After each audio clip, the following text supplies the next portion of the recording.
Now, never let me be the type of person that says that I am not a part of a fandom. I will openly say that I am not. Most people will say, "Oh, but you follow so many things. You know, you follow Yakuza, you follow Chainsaw Man. You're a One Piece fan. You're telling me that you've read every single chapter that's ever been made and you are not a part of the fandom?" Fuck no, I am not. Do not classify me with these people that will follow every little detail of something. Now, I'm not saying being a fan of something is bad. No, not in the slightest is it a bad thing. It comes down to how dedicated are you to this. And today's episode, I want to talk about fandoms and how some of them are just the most toxic fucking things to ever exist on this side of the Western Seaboard. Can you review this podcast?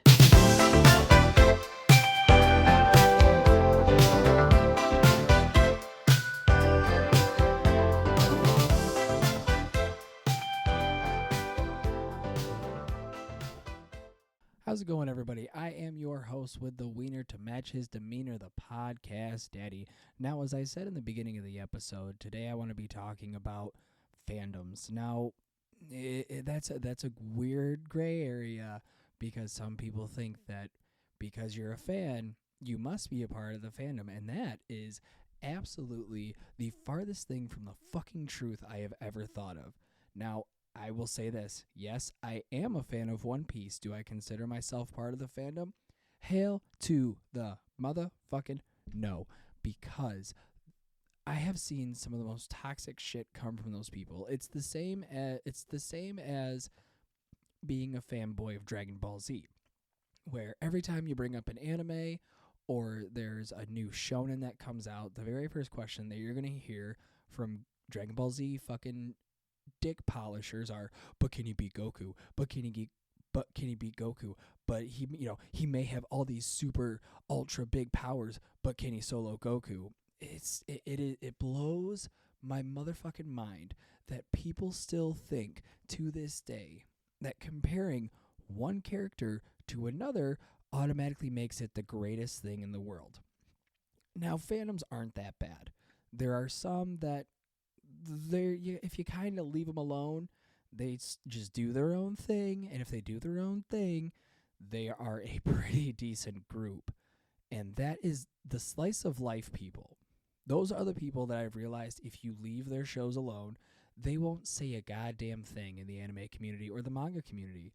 You could say, "Oh, it's not my cup of tea." Like, you know what?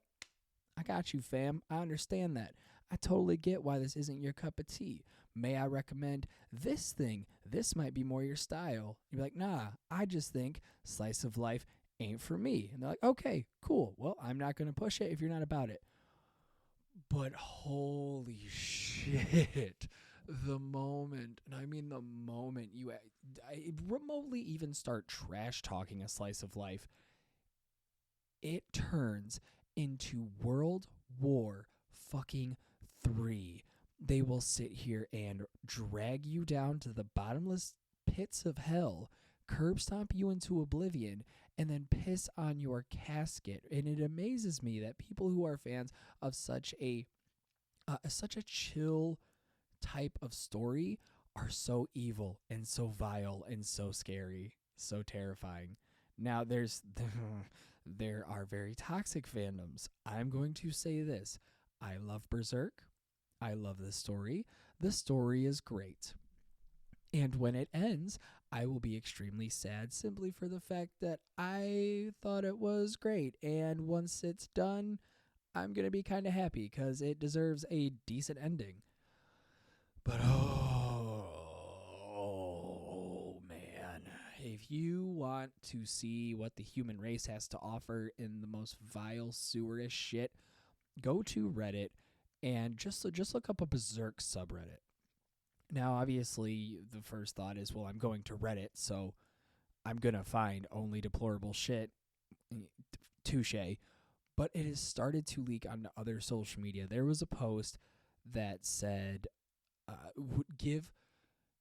who do you remind yourself villain-wise? And the amount of people that posted Griffith, my first thought is, I think you need help. Like, you need to go to a doctor to see what is wrong with your brain, that you think the guy who sold out his entire squadron to get power is the one that you want to idolize.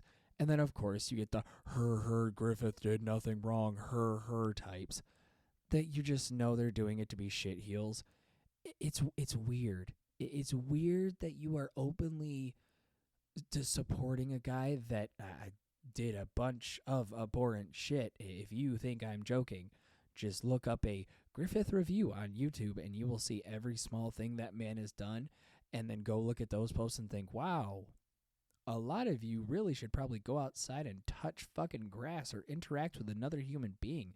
That might be really, really, really helpful. Now, of course, another fandom that I have to bring up, because this is the most recent one that I've seen, is the Jujutsu Kaisen fans. Now, I've seen some pretty twacked out fan bases. You know, a couple people here that are like, oh, if you kill off this character, we're going to write strongly worded letters to your publishing company so you will never be able to write a story where they're not the main part ever again. Okay, cool. You do you. Or we'll never read another chapter because we just can't stand to not see this story without this person in it. Okay, cool. Awesome. Keep doing you, boo-boo. It's weird that you're getting this close to a fictional person in a fictional story wrote by some dude who thought it'd be great. But, you know, again, you do you. The farthest that this has went is I seen people send legitimate death threats to the creator of Jujutsu Kaisen because he decided that killing off Gojo was a great idea.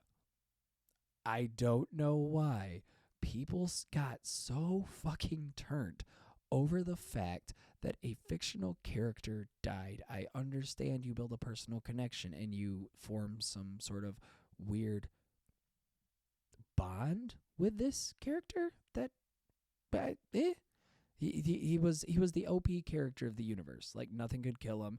He had the one power that could totally flip flop shit around. It's a character. I don't know why we got so attached to it. And to send death threats to the guy writing the story because he did it, that just seems way out of pocket. You are telling me that you are going to threaten a guy's life over this? That seems to me one reason why I would never in my fucking life want a dedicated fan base, because they are quick to drag you so far into the dirt when something goes wrong. If you have a fan base and you think that they are nice, do something that they don't like. Do something that your fans would, and it's not even like a big thing, like maybe writing off a character, or maybe having different political views than what your fan base has produced. Do that. Do that once and see how quick the fan base turns on you. Now, we've seen the same thing with J.K. Rowling, but that's I think the unfortunate part, and this is one thing I've always came to. When it came to J.K. Rowling, she had a fan base of mostly queer and trans folk.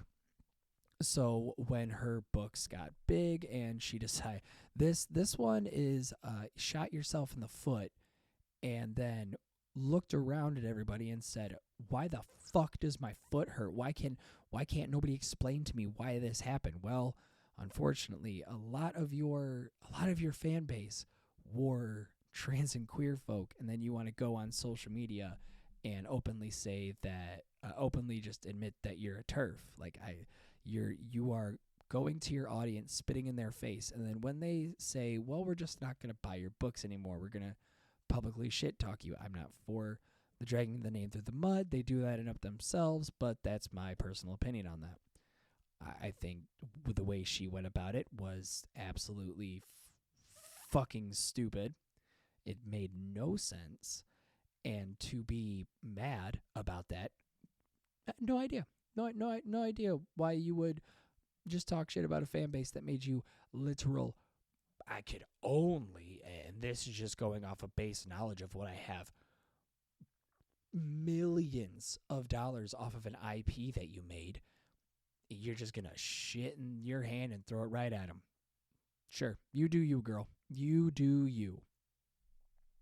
And the last fandom that I want to talk about, I guess, is gamers. Oh God, I love you guys. I've been a gamer for let's see, the last 23 years of my life. So I know the rage, I know the hate, I know what comes along with being it. But being part of a gaming fandom, you have to either be physically fucking psychotic or be ready to witness some of the most vile, mean shit that has ever been spewed. If you go into, let's say, Borderlands, like you were a fan of Borderlands 1, fan of Borderlands 2, if you're not part of the general consensus that thinks that Borderlands, the pre-sequel, is trash, everybody will say you are not a true Borderlands fan. I've been told this, and this is coming from somebody who has the vault symbol tattooed on their hand. I've been told I am not a real Borderlands fan because I thought the pre-sequel, it wasn't a great game by any means of the word. It was boring. There wasn't a lot to do, but it wasn't bad. It was a Borderlands game. It had the same sloppy jokes as every single one of them does. There was nothing that was remotely different. And this, remind you, this was the median point between 2 and 3. And they also had Tales from the Borderlands released in that tiny ass window. So of course you're going to have something that not really didn't really have a lot of love and effort put behind it, so we can get mad about it. We can say it's not a good game, but it still got made. And then look what we got. We got 3 because everybody wanted to complain how the pre-sequel was. And then, of course, the people who run the game company, who makes the games, seen every single person bitch about the pre-sequel being such a shit-ass game and this sucks and this sucks about the game. I don't even know why they fucking released it. And then you see what happens. We get 3. We get Anaya. We get a game that had so much going for it, but fell flat somewhere, and you can't explain why it fell flat. The world will be a better place when people in fandoms of things they like come to realize that when they throw legitimate criticisms of video games or comics or manga or movies or any piece of any fucking thing at this point, not even media, but just a fandom of something. Like when you realize that when you give legitimate criticisms, then they will change to that criticisms. Until then, you are just spewing toxic shit to a toxic world and wondering why nothing but toxicity gets thrown around all the fucking time. This little thought hit me while I was talking about this. One fandom I forgot to mention, and I want to preface this by saying I do not know enough about K-pop to understand it. I don't know enough about K-pop to talk any shit about it. I don't know enough about K-pop to really honestly, with every ounce of being I have in my soul, give enough of a fuck about it. It's a genre of music. I listen to a couple bits of it, and that's where it stops. I know nothing about the artist. I have nothing to say about the artists.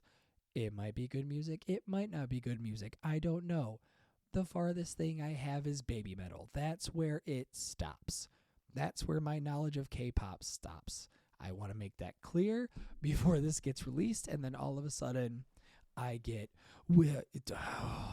So K-pop stans are fucking terrifying. I know I said slice of life people were scary. No. Oh, nay, nay. Oh, nay, nay. K-pop stans are absolutely horrifying.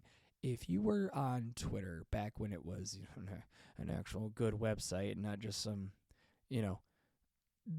app a guy uses to stroke himself off on the daily basis, where now it's just hellfire, constant hellfire, you would have seen that K-pop stans were prominent there.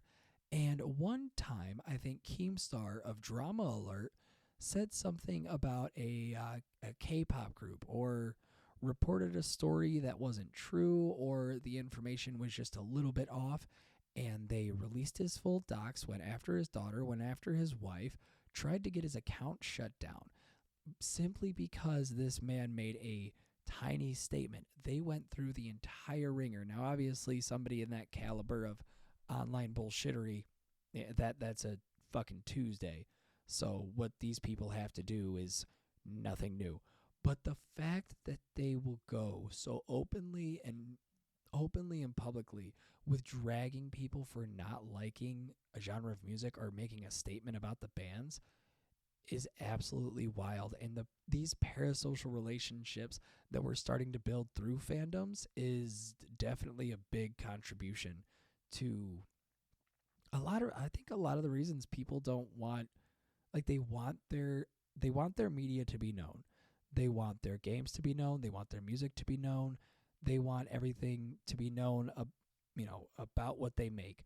But beyond that, that's why anonymity, I think that needs to make a hard comeback, like using a pseudonym when you release something, or never putting any sort of personal information out into the ether. I mean, dear God, you could have put something on a job application, and then you maybe post, "Hey, not a big fan of this, not a big fan of that. That's my opinion. If you hold a different opinion, that's cool." You could say that, and then all of a sudden, every little piece of your life is now up for the internet to see. One fandom that really blows my mind whenever I hear about it is the Warhammer people, Warhammer 40K, because on one side of the coin, I hear that they are the most welcoming people to exist. They will bring you in. They will explain they'll try to explain little bit of the lore, but if you know Warhammer 40K, the universe is massive. So you'll get maybe a tiny bit here, tiny bit there, and the rest of it's kind of, you got to figure it out yourself. And I get that. I totally get that side, because it's a very welcoming community. The couple of people I've interacted with that have explained the lore to me. Now, on the other side of the coin, you have the trans, gay, you have the right-wing haters that will basically do what K-pop stans do, and drag your name through the mud, send you death threats. There was an account I followed called Announcer for Games, and when Space Marine 2 came out, he was talking openly about it, about this game looks great, it's fun. I'm glad more people are coming into the scene, and he would get death threats. His partner would get death threats. They would try to dox him, get into his accounts, basically ruin his entire life over a fictional fucking series. You goddamn nerds, get a life. I understand this has been your solace for the last God knows how long you've been on this earth. I understand that this has been your safe place for a long time. But if you have a dedicated group of people that you play the games with, or that you talk to about lore coming up or changes being made, why does it matter if there's new people being brought in? If they start pandering to those people, fucking drop it. Everybody that wants to stick with these fandoms, 9 times out of 10, usually just stay in the era that they like.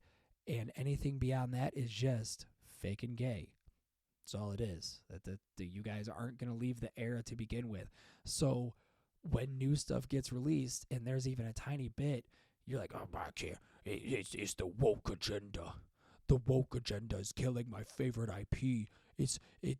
Go woke, go broke." No, you're just a fucking moron that can't accept that, hey, maybe people are going to buy this stuff. Like, I can't control anything. I really genuinely don't give a shit.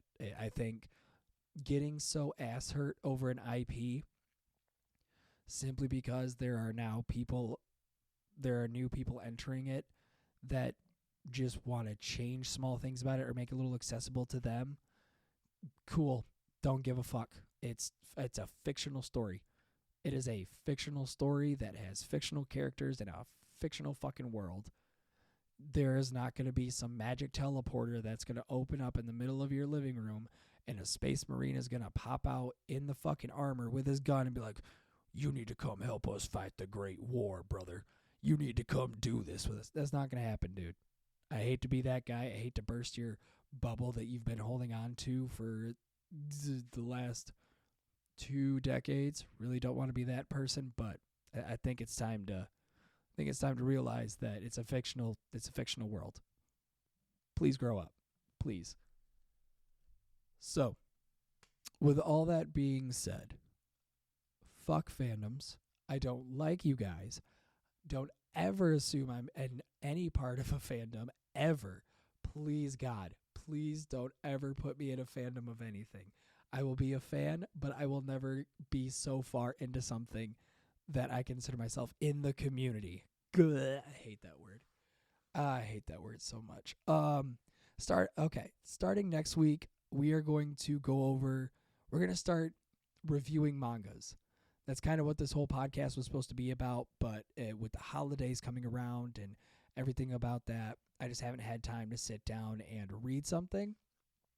So we are going to actually get into what this show is supposed to be about, and that's reviewing mangas. So I don't just yap on random fucking social medias anymore. I can actually have a show where I actually talk about it.